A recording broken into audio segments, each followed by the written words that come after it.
When the Park City winos get talking about wine, time kind of flies away. Welcome to the first episode of In the Cellars with the Park City Winos.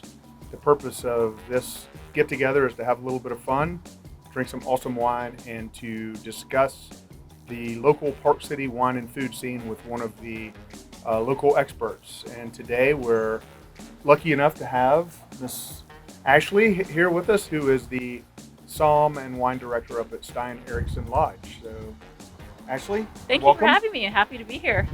Welcome. Good to see you. Melissa, thanks for joining us today.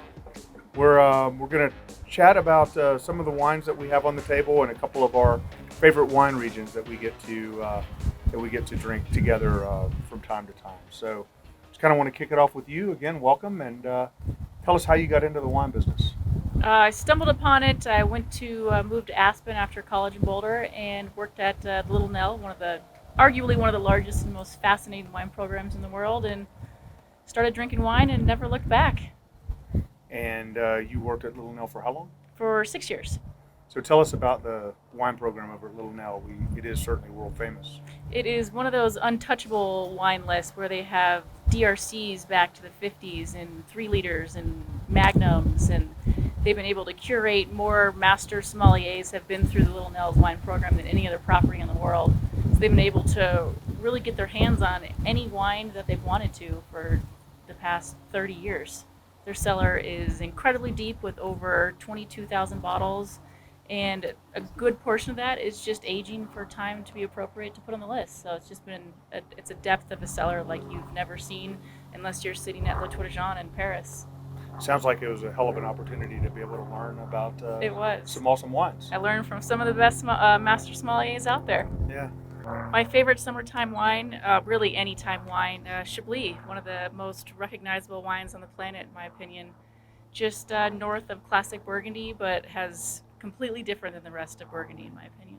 So what are some of the characteristics you look for in a good Chablis? A good Chablis, you know it's Chablis based on that steely minerality, a little bit of that natural salinity, slightly oxidative at the end, comes from the beautiful soil that is only in Chablis.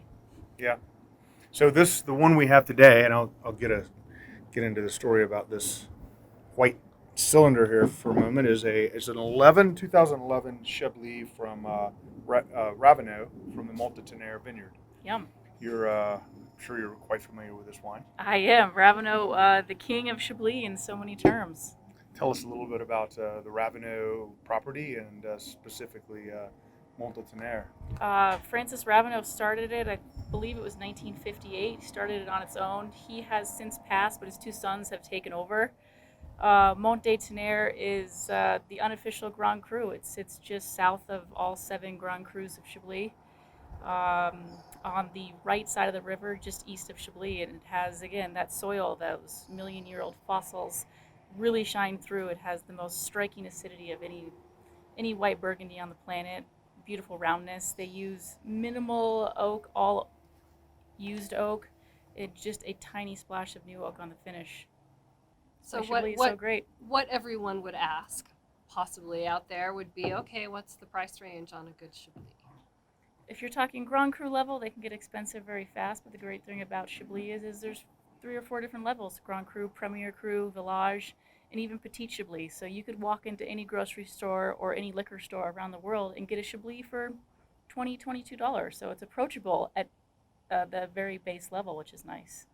Again, you won't find the complexity of the Montagnard or a Grand Cru Chablis, but they still have that similar body, that great salinity, that nice bracing, sealing minerality, and that orchard fruit is always very prominent at any level.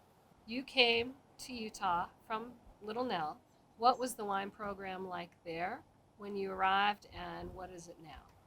It was nice. The former wine director, she actually had a really great eye for buying some wonderful Burgundies. Chablis has been one of the harder things to get onto the wine list. When I first got there, the cellar was worth about $900,000. It's now worth $2.2 million, so they've trusted me in spending a lot of their money and really making it a wine destination. Yes, we want people to come for the beautiful skiing. We want people to come for the beautiful lodging. But at the end of the day, we want people to come because we are a wine destination. And normally that's not thought of as Utah, obviously. We're a state-controlled operation. So, but we're trying to change the mentality of what Utah's about. The challenges are here is there's not a limitless amount of wine that people are willing to send into Utah. Everything has to go through the state, the Utah Department of Alcoholic Beverage Control, and there could only be they're allowing 3 bottles of a specific producer and village to come in, whereas working in Colorado you could be like, oh, I would love 3 cases of this, no problem. You can buy directly from them, you can make deals.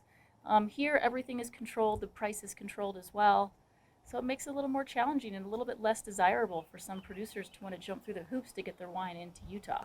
What has been your greatest accomplishment as it relates to the ability to get some of these wines that you have now been able to acquire? And I happen to know you have some really, really badass wines coming onto the list in the next couple of months. How have you been able to accomplish that? I mean, the biggest thing is being in a state where there's not a limitless amount of wine, is creating the positive relationships with the importers, with the import company. Coming soon to the list, there's great things like Domaine Ramone and Michel Nilon. Those are some of the greatest Burgundies out there.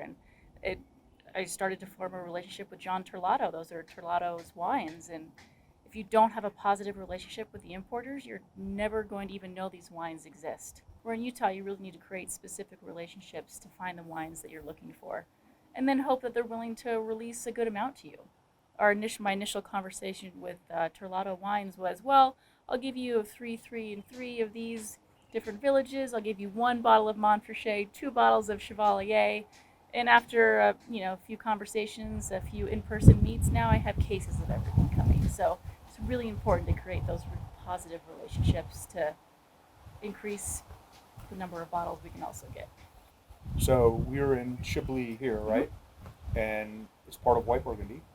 You threw out a name of Montrachet and the name of Chevalier Montrachet. Give us a kind of a quick description about those 2 wines, and then maybe a contrast between what those wines would have versus what the general, like the Chablis would have. Absolutely. Well, Chablis kind of lives on its own just north of Burgundy about, I want to say last time I drove it was about an hour. So once you dip down into the Burgundy proper and dip down to the Côte de Beaune is where you're going to find all the other great white Burgundies of the world. You're going to find the Montrachets inside Pouligny. You're going to find the Chevaliers, the Batards over in Chassagne.